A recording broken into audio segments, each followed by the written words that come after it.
Obulamu buli butya? Bulungi mpozi obwo. Tukusanze wa King Sam ina kye mufumba kye mugendo tuwaayo. Of course Friday concert ye ate ndi ku line up y'abayimbi bayinza okuperforminga so kyobola atuze wano lwaleero tuli mu rehearsals ziri mu kumaliriza. Okay, musically tulaba gwayina akayimba akaliko kaweddemu ani yakawandiika era kavaawo. Kaweddemu omwami yakawandika mumita Nikolai, producer mumita Best Boy. Yawandiika n'oyisaamu n'otufulumiza. Yes, nyabo. Yes. Concept yene y'okugwa mu pool yayogeza abantu obwama yavaawo. Waliwo mama mumita Kim XP yakola concept yeyo. Nange nengoberera amateeka nga bwe baŋŋamba. Akayimba akafulumye n'abawagizi ku comments bakusaba ekivulu kyaddi. Ekivulu kyo bakinsaba bambi naye ngenda kukikola next year. Tuli munteeseganya n'abakama bange next year. I think we are ready. Era nja kubasaba bonna abandaba nti bwe naleeta date yange nendifulumya mujje mumpagire kyekyo kyenyiza okubasaba. Omwezi ogw'okumeka? Nja kujja saawa yonna ngenda kubanga nkyogerako. Concert eno abantu bagisuubireko ki ky'osinza okwesunga? Njesunze nnyo nange njagala okubeerako ku stage nga nkimanyi nze main artist. Abantu ne bajja nga bazze kundaba so I can't wait. Nze nja kukola ogwange gwa kuyimba because gwe mmanyi. Okay, tutandikire ku Federation eri ku ki era mukyaliyo? Gye bali bikyatambula bulungi. Bw'ogamba gye bali kiddala ku kiri post gye twalaba nti no Carol avudde mu Federation. Post yavaawa. Tubira bitambula. Nti mama bitambuza. Teyava wange si kyo. So wemba nga sinagenda ku page yange n'ekyogera ku kitegeeza si kituufu. Tovanga mu Federation ng'abantu bwe bagamba. Nze nange kennyini mbira ku social media ate munnange. Nabimanyira. Kati bwe natuze natandise okubimanyira. Tutunuulira nga tuvudde ku bya Federation, enkolaganayo ne Eddie Kenzo eri etya? Enkolagana yange nnungi ng'era abalala. Nga wenkolagana n'abalala kyekimu. Ebigambibwa nti nno mwekwasaganya biri bitya ku video obutambula ng'akulezeeko? Yandeze ddi naye beti. Olimba. Ogamba omanyi Eddie oyo nyiza okubanga kibi nnyo okuba kale namumanya leti. Kubanga muntu mulungi. Nina ebintu bye muyigiddeko mu bbanga ettono lye mulabidde. Omuntu omanyi omuntu asobola okusiiga omuntu enziro naye ate oba tonamusembera oyinza obutamanya. So nina ebintu bye muyigiddeko ng'omuntu mmanya nti muntu mulungi. So kati enkolagana yange naye era eri nnyo ng'abantu ng'abayimbi tewali nnyo kisukaawo. Kigambibwa nti Jazmine ye yakulaga Kenzo bondi n'ebaawo. Teri muyimbi gwe bandaze oba ndi muyimbi. Buli muyimbi gwe meetings oba gwe meetinga enkolagana yaffe ejja kubanga nange ndi muyimbi. Shegede tewali nti nno omuntu asobola okulaga omuntu naye era ne mutabondinga naye engeri gy'okwatamu ebintu byo ne friendship yebaleetera okubanga mukola mutya. So sigamba nti kyekyo naye nze Eddie namumanya yes naye ate namumanya nno si kati mbu just bino namumanya ndoza emyaka ng'eno emabega. Oshegede si bya just bino bye mugamba naye ndowooza luutu eno okubanga ebintu bino bitambula nnyo olw'okuba ndowooza mundabye nnyo naye ne mulyoka mugamba nti ki. Ebyo just bigambo. Obuzibu tukumanyi ng'omukyala atali mu ntalo atabeera nnyo mu kulwana na ntalo. Olutalo ne Jazmine luvaawa Lydia Jazmine? Olutalo nga bw'olwogera nange ndwala ku social media. Mbiraba ne muntaginga eno ne muntaginga eno ne muntaginga nange mbiraba bulabi. Naye yatandika story yennyini yalina okubabuulira. Nze kati simanyi nange nabiraba bulabi nakeera ku makya nga mbiraba buli wamu.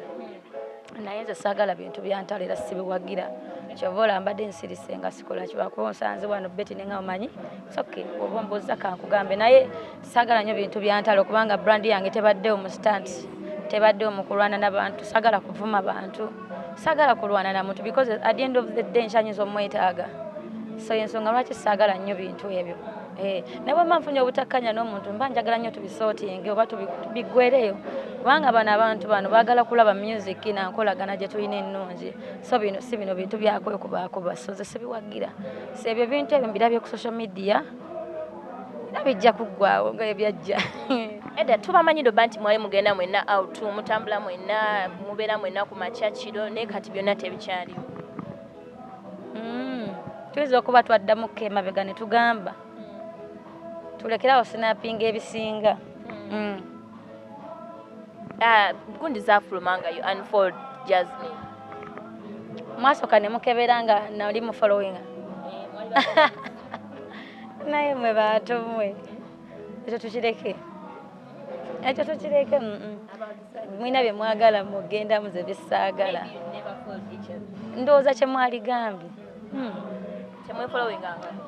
okubanga ndi muyimbi bonabona wano n'abali wano bendi nawo wano nga tetwefollowing naye nga twesanga twogera ngaera tuseka okufollowinga omuntu kyekitegeeza nti nno mweyagala sobola okufollowinga nga sikwagala nga just nkufollowinga ku stalkinga ate nze munnange siri nnyo fake entabwe egambibwa nti nno otusooke tugende ku kyomukyala DJV y'omumanyi DJV yavayo n'agamba mwakola friendship gwe ne Jazmine musobola olwana Rema Namakula because you want to be like Rema Namakula DJV yani DJ Wando she's a cousin to Rema Namakula oh kate Rema ate yajjira wambino but you want to be like Rema oh really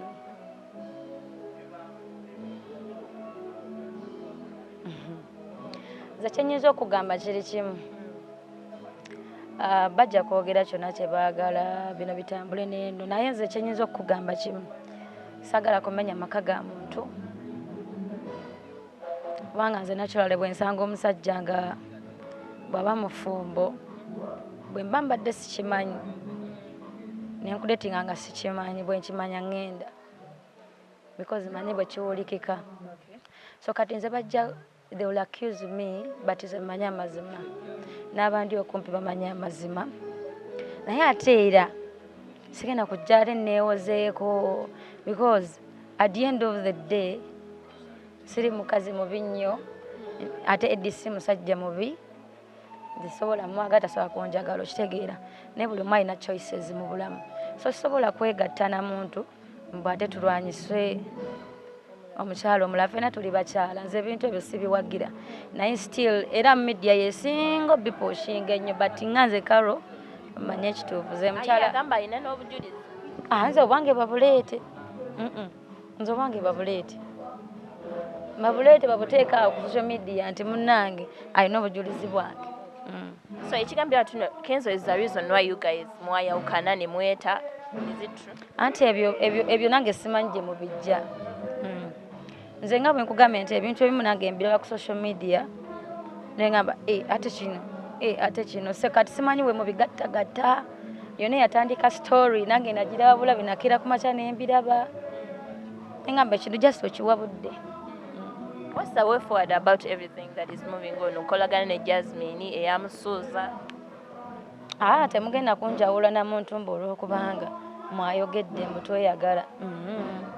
Nze Eddie nkyamwetaaga no. Aye beti bannange. Nze bwe mba mmanyi ekituufu n'amazima gange.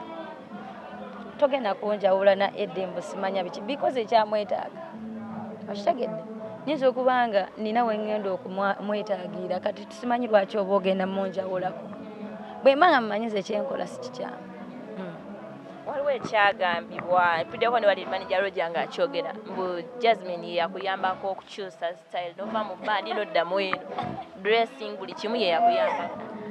Nze kyemmanyi beti bafans bange bamanyi bulungi nnyo because bw'okyogera bw'oti we are totally different. We bituuka ku byokwambala tuli different. Nze Karo kyemmanyi kiri kimu njagala nnyo ekirungi ate era njagala nnyo ekitampeebuula. Oshegedde so enyambala yange yanjawulo sina muntu nze nkola kintu nga nze bwe ndaba nti nno kati kino kinjamu kino kinkolera tekinswaza bwe nkyambala nnyuma siina muntu gwe ngamba nti nkikola because of this and this because nange ndi muntu mukulu ate era nange ebirungi bimanyi nina apps zange kwenkebera byenjagala okwambala so simanyi engeri gye mubyogera abawagizi babo bako obusembayo era obategeeze nti entalo ze basuubira teziri entalo nze kyenyiza okugamba kiri kimu gwandaba omanyi okubeera ku pages zange seba abaana bateekako ddala olutalo olwaddala ngaoyinza waliwo nekyalo kyotaŋŋambye bagamba mbu nina olubuto